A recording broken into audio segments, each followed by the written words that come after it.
तो आनंद मिलेगा।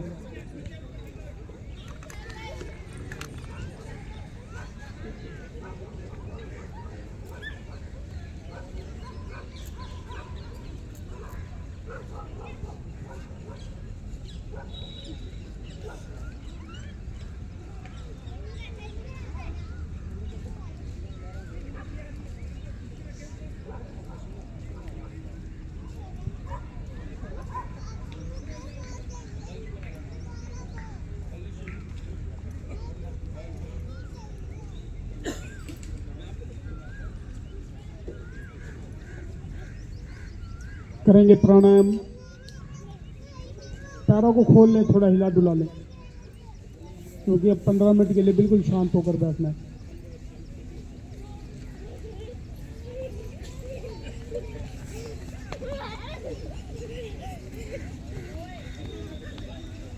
लगाएं पद्मासन।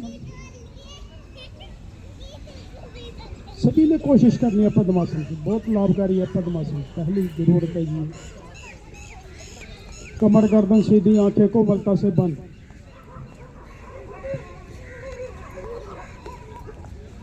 लंबे गहरे सांस का अभ्यास करना है। दोनों हाथ ज्ञान मुद्रा में, लास्ट की 3 उंगलियां जमीन की तरफ उनका रुख, हथेली का पृष्ठ भाग घुटनों पर, पहली उंगली और अंगूठा आपस में मिले हुए। धीरे धीरे सांस को निकालना आरंभ करें। इतना प्रयास करना है कि नाभि मूल रीढ़ के साथ लग जाए। नाभि मूल हमारा ऊर्जा का केंद्र होता है। हमने जो खाया उसकी ऊर्जा हमारी नाभि में होती है, और जब हम नाभि मूल को रीढ़ के साथ लगाने की कोशिश करते हैं तो ऊर्जा चारों दिशाओं में, 10 दिशाओं में बल्कि फैलने लगती है। शरीर ऊर्जावान बनता है उससे। पेट को ढीला छोड़ना है, खुद तो खुद जितना सांस, अंत तक सांस को अंदर भरने देना है। इस तरह एक आवृत्ति हुई, बस बार बार लयबद्ध होकर करते जाना है।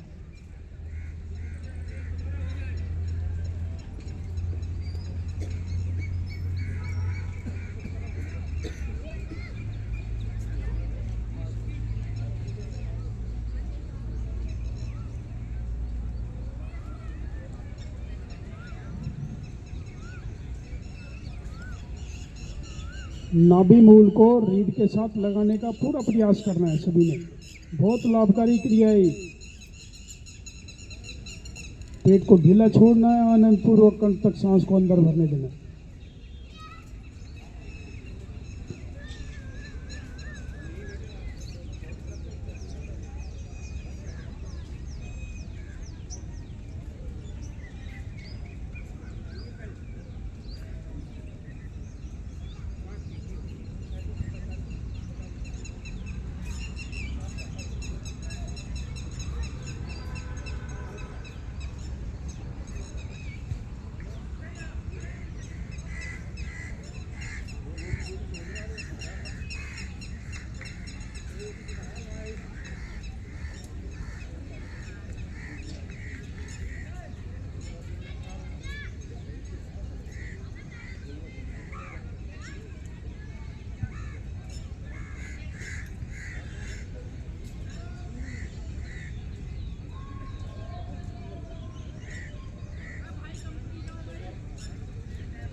शांत,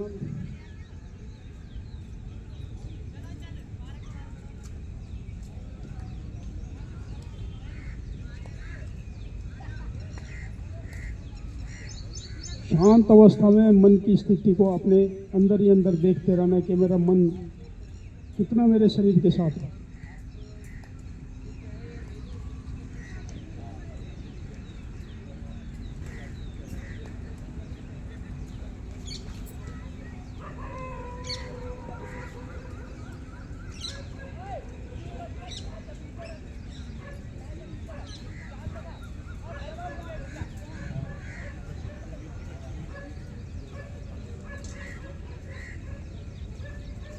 करेंगे कपाल भाती प्राणायाम।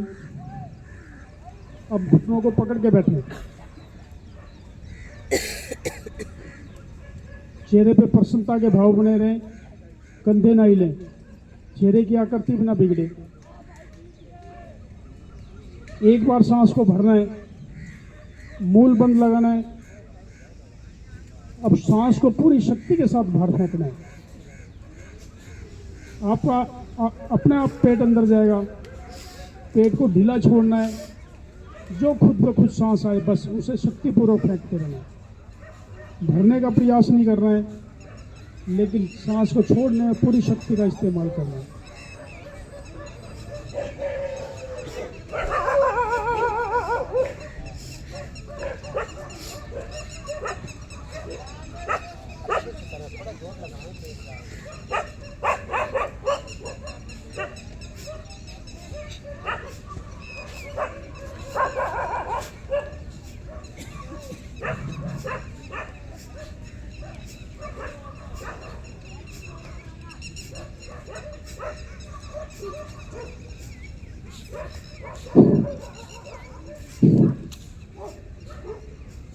जल्दी जल्दी ना करें जी। जो दो आवर्तियों के बीच में 2-3 सेकंड का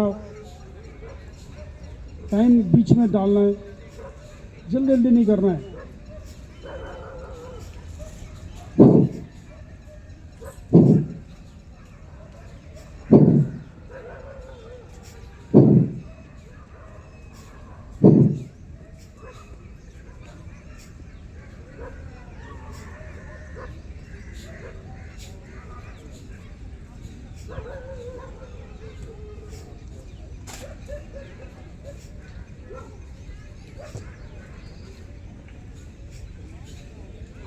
गर्दन सीधी रखें,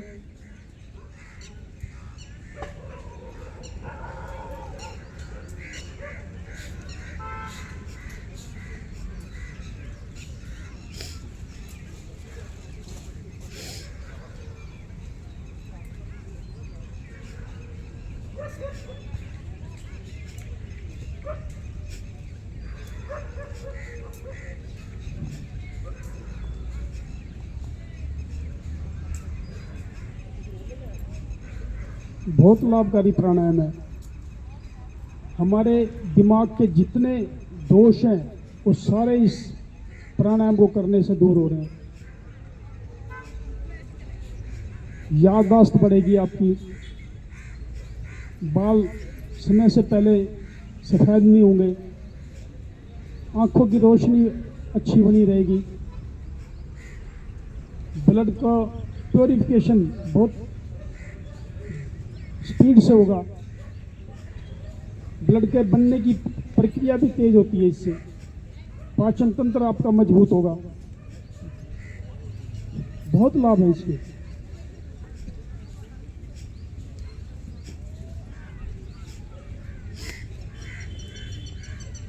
समझ के करने की जरूरत है बस।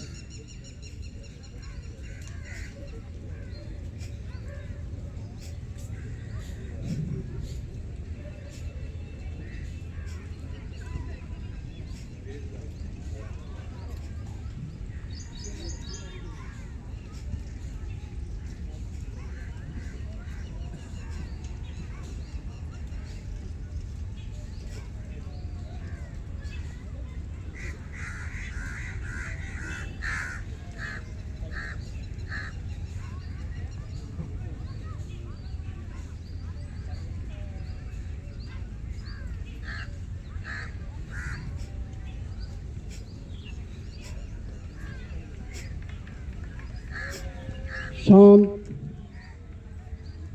हिलना नहीं, आंखें नहीं खोलनी है जी, शांत बस।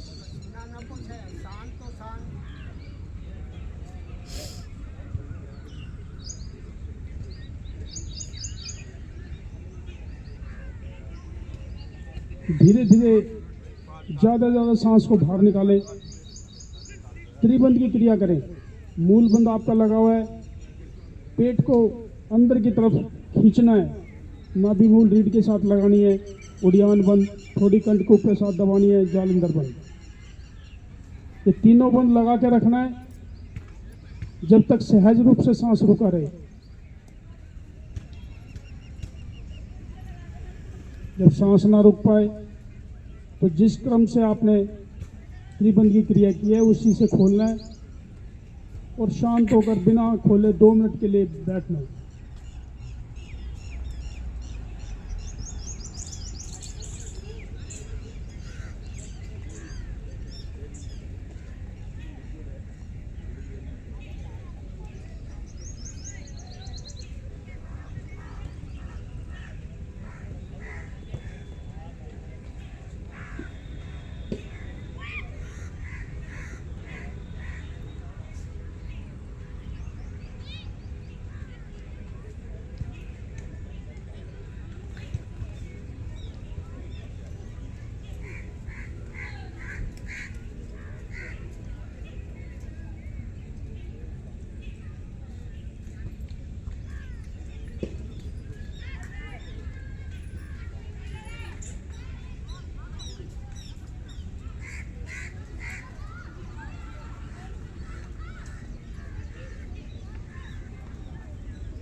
आंखें खोल लीजिए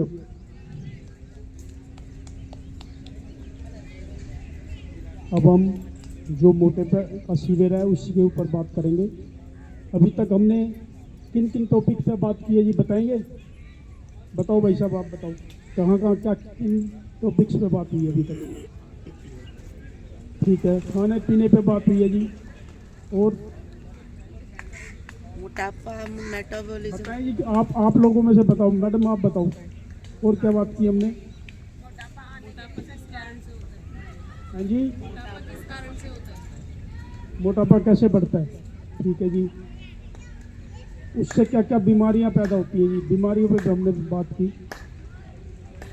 आज हम बात करेंगे कि भाई घर में ऐसे कौन से नुस्खे हम अपनाएं जो मोटापा जल्दी घटे।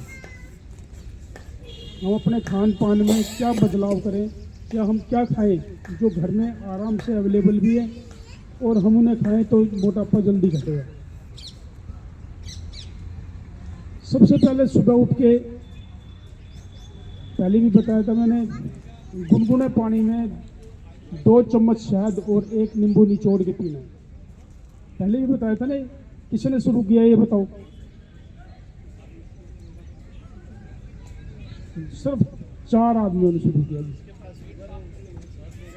जिसके पास, जिसे शुगर है वो शहद न डाले उसमें, वो नींबू डाले सिर्फ। नींबू गले खराब करता है। अब कहेंगे जी जिसे जोड़ों का दर्द है वो क्या करे? वो खाली पानी पी ले, गुनगुना पानी करके। पर गुनगुने पानी को कैसे पीना है आपने? सिप कर करके। सिप भी कैसे? घूंट भरो, मुंह में घुमाओ और उसे गटक लो।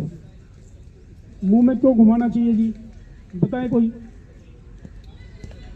हाँ जी, अच्छा, सलाइवा साथ जाता है जी। और बताओ कोई, पीछे से बताओ। ये जो लार है ना, लार, अंदर जो लार है, ये जितने पशु पक्षी हैं सिर्फ लार से अपना इलाज करते हैं। पता है सबको? ही नहीं, किसी को चोट लग जाए, किसी पशु को देखोगे वो चाटने लग जाएगा उसे। जो लार है ये, इसमें हजारों गुण है हमारे, लेकिन हम थूकते रहते हैं, गुटखा खा खा के जगह जगह सड़ा दिया सब कुछ। लेकिन ये लार जो है ये बहुत गुणकारी है, इसके औषधीय गुण बहुत ज़्यादा हैं। अब जब आप एक घूंट पानी भरा, मुंह में घुमाए, तो जितनी लार है वो सारी पेट के अंदर जाती है, तो उसका बहुत गुण है।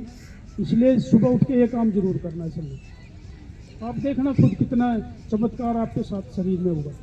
जो मर्जी खाना, कुछ तकलीफ नहीं आएगी। अच्छा, फिर लार जो होती है, लार का जो गुण है वो अल्कलाइन होती है। अल्कलाइन, एसिडिक और अल्कलाइन, जानते हो आप ये दोनों चीज़ें? हम कई भोजन ऐसे करते हैं जो एसिडिक होते हैं और कुछ हैं जो अल्कलाइन होते हैं। हमें 70% भोजन अल्कलाइन करना चाहिए, जो नेचर ने हमें दिया है। जैसे खीरा हो गया, टमाटर हो गया, जो कुछ नहीं प्रोसेस किया, आपने उसे पका लिया तो उसे एसिडिक कर दिया। कच्चा भोजन करें 70%। इसलिए कहते हैं सुबह लंच से पहले आपने फल फ्रूट लें, अच्छा जो भी मौसम का फल है सुबह नाश्ते में लें, और लंच के बाद वेजिटेबल लें। ज़्यादा तो कोई सब चीज़ें नुकसान करती है, लेकिन एक आम तो खा ही सकते हो डेली। आम बहुत अच्छा है, जो मौसम परमात्मा ने दे दिया वो सब कुछ बहुत अच्छा है बस। ठीक है जी। तो जो भोजन भी आप करें, आपने भोजन फिर करना शुरू करना है। भोजन में क्या करना है, आपने कम से कम आधा घंटे पहले पानी पीना है। आपने अभी भोजन करना है तो उसके आधा घंटा पहले पानी पी लें। ये नहीं कि भोजन कर रहे हैं साथ में एक घूंट पानी का पी रहे हैं। लोगों की ये आदतें खराब बहुत ज़्यादा कर रहे हैं। ऐसे कौन कौन करता है जो भोजन के बाद पानी पी लेता है? आहूजा साहब क्या करते हो आप? थोड़ी देर बाद, कितनी देर बाद? लगभग 20 मिनट बाद। आहूजा साहब 20 मिनट बाद पानी पीते हैं। हाँ जी। अच्छा, 1 घंटे के बाद क्यों पीना चाहिए पानी? क्या साइंटिफिक रीजन है इसके पीछे? जब हम खाना खाते हैं तो डाइजेस्ट करने में जल्दी ज़्यादा होती है। क्या बोला, बताओ बताओ। पानी पीने से बुझ जाती है। पानी पीने से बचा लेती हो? अच्छा, मतलब काफ़ी अच्छा बोला आपने। जब हम पानी, आप हमारे अंदर एकदम भूख लगने लगती है जब भोजन को देखते हैं हम, लगता है ना ऐसा। जैसे ही आपने भोजन को देखा आपके अंदर जठराग्नि तेज हो जाएगी। हमारे आमाशय में जो एसिड बनता है, एसिड इसलिए ज़रूरी है कि वो भोजन पकाने के लिए काम आता है। जब आपने मान लीजिए इमीडिएटली पानी पी लिया भोजन करने से पहले, तो जठराग्नि तो आपकी ख़त्म होगी। आप आग पे आप गैस जलाओ, उस पर पानी डाल दो, क्या होगा? बुझ जाएगी ना, तो भोजन तो नहीं पकेगा। जैसे आपने भोजन किया और आपने पानी एकदम पी लिया, तो जो भोजन को पकाने के लिए टाइम चाहिए, जो जठराग्नि हमारी चल रही है, वो उसी समय शांत हो जाएगी और वो सड़ेगा खाना। पक्के जो रस निकलना चाहिए हमारी आंतों के द्वारा वो नहीं मिलेगा आपको, और वो सड़ना शुरू हो जाएगा। सड़ेगा तो क्या करेगा? गैस बनेगी, मोटापा बढ़ेगा, शरीर की सारी बीमारियां बढ़ेंगी जी। जो शरीर में बीमारियां होती है वो सारी शरीर की बीमारियां मिलेंगी। इसलिए कभी भी भोजन से पहले पानी को पचने के लिए आधा घंटा चाहिए। इसलिए आधा घंटा पहले जब पानी पच जाए तब भोजन करो, और भोजन को पचने के बाद पानी पिए। बिल्कुल एंटी हैं दोनों। पानी और भोजन एक साथ अंदर नहीं होना चाहिए। जब वो डाइजेस्ट हो गया उसके बाद आप बेसिक से दिन में 8-10 गिलास पानी पियो। जितना पानी पियोगे उतने जितने विषैले तत्व हैं आपके बाहर निकलेंगे, टॉक्सिन सारे बाहर निकलेंगे। ठीक है जी। एक त्रिफला का पानी, त्रिफला का पानी जरूर पीना शुरू कर दें। बहुत गुणकारी है, बहुत लाभकारी है त्रिफला। कैसे बनाना चाहिए? ये किसी समय भी पियो आप। सुबह खाली पेट लो तो बहुत अच्छा है। रात को भिगो के रख दो त्रिफला पानी। जो पूरी रात अगर पानी में भिगा रहेगा तो उसके जितने भी एलिमेंट्स हैं उसमें, वो सारे उसमें डिजोल्व हो जाएंगे पानी के अंदर। आप ऐसे करेंगे वो ज़्यादा फायदा कोई नहीं मिलेगा उसका। आप जितने भी ड्राई फ्रूट हैं वो रात को भिगो के, इसलिए तो बोलते हैं ना, तो इसलिए हमेशा रात को भिगो के रख दो उसे। सुबह उसे बॉईल करो और गुनगुना जब तक ना हो, और उसमें इवन शहद भी मिला के पी सकते हैं त्रिफला पानी में।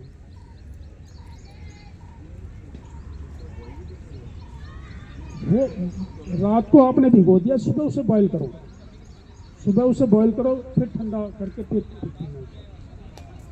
हाँ जी, छान के तो पीना ही हो, तो निकाल दो उसमें से जो ऊपर का त्रिफला का वो है पाउडर।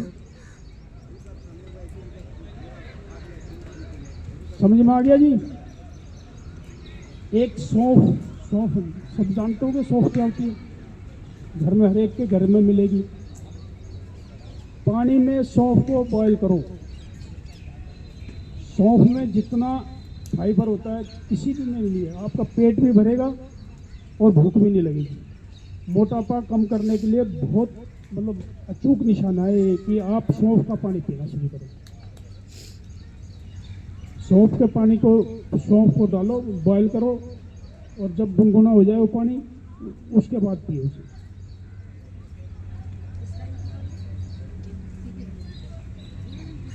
हाँ जी, आवाज। भोजन से आधा एक घंटा पहले आप कम भूख लगेगी। फिर आपको आपने भोजन से अगर आधा घंटा पहले पिया वो डाइजेस्ट भी हो जाएगा और भूख भी कम लगेगी। तो कम खाना खाओगे और उसमें जो फाइबर और उसमें जो उसके वो एलिमेंट्स, वो सारे आपको गुण मिलेंगे। दिन में एक दफ़ा करूँगा आप। हाँ जी, जिनको आपकी बात याद करके, वो हम जब कॉलेज में पढ़ते थे ना जी, तो वहाँ पे वो ब्लड डोनेशन कैंप लगा, तो वो कह रहे थे जी सबको ब्लड देना है। तो एक बच्चा खड़ा हुआ कहता जी वो जिसके शरीर में ब्लड कम है उसे क्या मिल जाएगा। तो वो ये कह रहे हैं बात कि जी जिन्हें भोजन कम, भूख कम लगती है तो क्या होगा। देखो जी, ये योग जो क्रियाएं हम कर रहे हैं, ये जो कपाल भाती कर रहे हैं, हम आसन कर रहे हैं, ये अपने पाचन तंत्र को सुधारने के लिए कर रहे हैं। अगर हमारा पाचन ही नहीं हो रहा खाने का, तो मोटापा बढ़ने का सबसे बड़ा कारण है कि पाचन तंत्र हमारा कमजोर है। आपने जो खाया और उसका एक एक कण आपने डाइजेस्ट कर लिया, तो इससे बढ़िया कुछ नहीं। तो जो ये क्रियाएं हैं, अगर इसके बाद भी आपका पाचन तंत्र काम नहीं कर रहा, इसका मतलब योग सही नहीं कर रहा। तो पाचन तो बढ़िया होना ही चाहिए आपका। एक पसीना लाने की कोशिश करो जी, जितना ज़्यादा पसीना आएगा उतना ही मोटापा कम होगा जल्दी। आप धूप में बैठना शुरू करो, उससे आपको विटामिन भी मिलेगी, विटामिन डी भी मिलेगी और साथ में आपका पसीना भी आएगा। आप भाप लेना, स्टीम लेना शुरू करो, खड़े होकर ऑन स्पॉट जॉगिंग करना शुरू करो।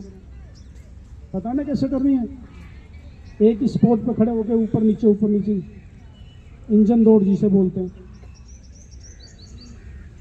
पता ना, हम करते हैं वहाँ पे। तो ये कुछ ऐसी क्रियाएं हैं जो बहुत लाभकारी है। तो पसीना जरूर शरीर में आना चाहिए। कुछ भी काम करें, दिन में 15 मिनट के लिए पसीना लाना है। और बताएं। हैं जी, हाँ ठीक है, ये अच्छी बात है ना। कई लोग एसी में बैठे रहते हैं दिन भर, तो उनके लिए तो ये नहीं कुछ फर्क पड़ा ना उन्हें। तो जो ये योग में आ रहे हैं, तो ये 1 घंटे का जो कार्यक्रम है, 1.5 घंटे का कार्य है, इसमें जितना पसीना निकले उतना अच्छा है। ज़्यादा पसीने को नहीं पोंछना है। ये जैसे रुमाल लेके लगे रहते हैं, इससे आपके जो टिश्यूज़ हैं, जो कोमल सॉफ्ट टिश्यूज़ हैं चेहरे के, जो स्किन पर रहते हैं, वो सारे डैमेज कर रहे हैं आप। जब भी पसीना आए, मेरे ख्याल से नहा धो के कौन आता है यहाँ पे? सब नहा धो के आ रहे हैं। नहाने के बाद जो शरीर का मैल है वो तो निकल गया। अब जो पसीना आ रहा है, आप उस पसीने को चेहरे पे उंगलियों से मसाज करें बस। इससे अच्छा क्रीम कोई नहीं हो सकती जो पसीने में गुण है।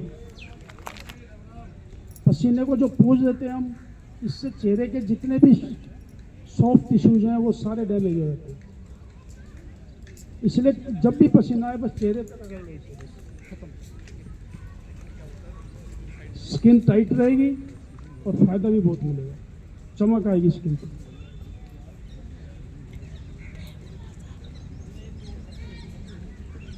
सब समझ आया जी सबको? पर इन चीज़ों का इस्तेमाल करना शुरू करो, तभी फ़ायदा मिलेगा। ये शिविर का जो फ़ायदा है, आप रूटीन में ये सब चीज़ें नहीं पता चलेगी आपको जो शिविर में पता चलती है, लेकिन इसे अपनी ज़िंदगी का हिस्सा बनाओ। आप योग में आ रहे हो, योग का मतलब ये नहीं है कि बस आए 1 घंटा हाथ पैर हिलाया और चले गए। वो आपके अंदर जाना चाहिए। आप समझो चीज़ों को, एक एक चीज़ों को समझो और फिर उसके बाद आगे बढ़ो। करें वाइंड अप जी? किसी का कोई क्वेश्चन तो नहीं है?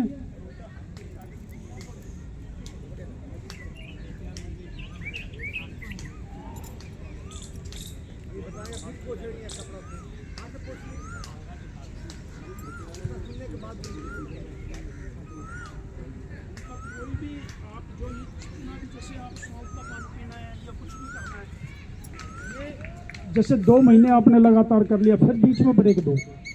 ऐसा नहीं है कि कंटिन्यूशन पूरे साल आप लगे हुए हैं किसी भी चीज़ को लेकर, उसका प्रभाव फिर कम होने लगता है। तो जो भी चीज़ आपने सौंफ का पानी पीना शुरू किया, आपने नींबू का पानी, शहद का पानी, या आपने त्रिफले का पानी, हैं जी, अजवाइन का भी बहुत अच्छा पानी है। अजवाइन, आप अजवाइन और उसमें मेथी दाने का भी पानी ले सकते हैं। मेथी दाने का भी बहुत फायदा करता है। आप 2 महीने किसी भी, जैसे मेथी पानी यूज करना शुरू किया, 2 महीने तक करो, फिर चेंज कर दो।